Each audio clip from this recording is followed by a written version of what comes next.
सुबह होने पर जब स्वयंवर में आए राजाओं को पता चला कि शशिकला का विवाह सुदर्शन से हो गया है, तो कुछ राजाओं ने वहां हंगामा मचा दिया।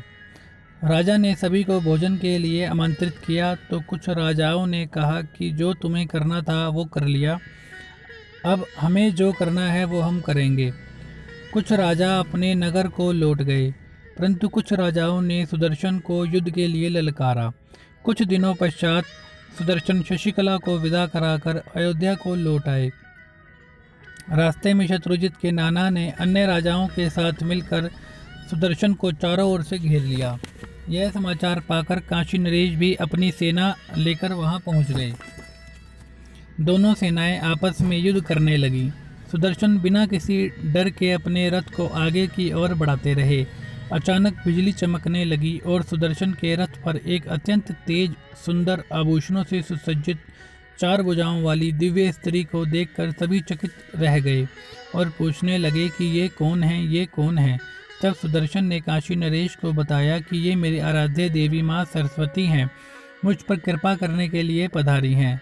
मैं इनकी कृपा से बिना किसी डर के आगे बढ़ता हूँ। दोनों ने माँ सरस्वती को प्रणाम किया। तभी शेर की सी गर्जना हुई और युद्ध स्थल पर भूचाल सा आ गया। आंधी चलने लगी, हाथी कांपने लगे और शत्रु सेना डर कर भाग गई। परंतु तभी शत्रुजित के नाना ने दोबारा सेना इकट्ठी की और सुदर्शन पर हमला कर दिया। तभी माँ सरस्वती ने अपने बाणों से शत्रुजित और उसके नाना को मार गिराया। माँ सरस्वती की जय जयकार होने लगी। सुदर्शन बहुत प्रसन्न था। काशी नरेश भी माँ सरस्वती के आराध्य हो गए। हे जगत का कल्याण करने वाली माँ, भक्तों की रक्षा करना आपका स्वभाव है। आप जगदम्बा सरस्वती हैं। बुद्धि और शक्ति सब आपके ही रूप हैं। मैं आपको नमस्कार करता हूँ।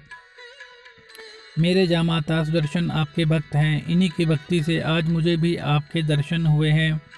काशी नरेश की स्तुति से प्रसन्न हो माँ ने काशी नरेश से कहा, वर मांगो।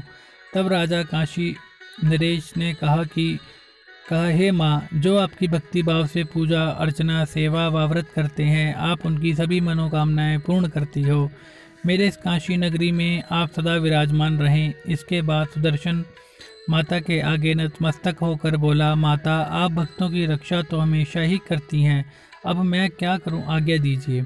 तब माँ बोली, तुम अयोध्या जाकर कुल की मर्यादा अनुसार राज्य प्रारंभ करो। इस संसार में जो प्राणी रविवार के दिन मेरा व्रत पूजा करेगा तथा कथा पढ़ेगा या सुनेगा और व्रत संपूर्ण होने पर उद्यापन करेगा, उसकी समस्त मनोकामनाएं पूर्ण होंगी। ऐसा कहकर माँ अंतर्ध्यान हो गई। बोलो सरस्वती माता की जय। सरस्वती कथा संपूर्ण।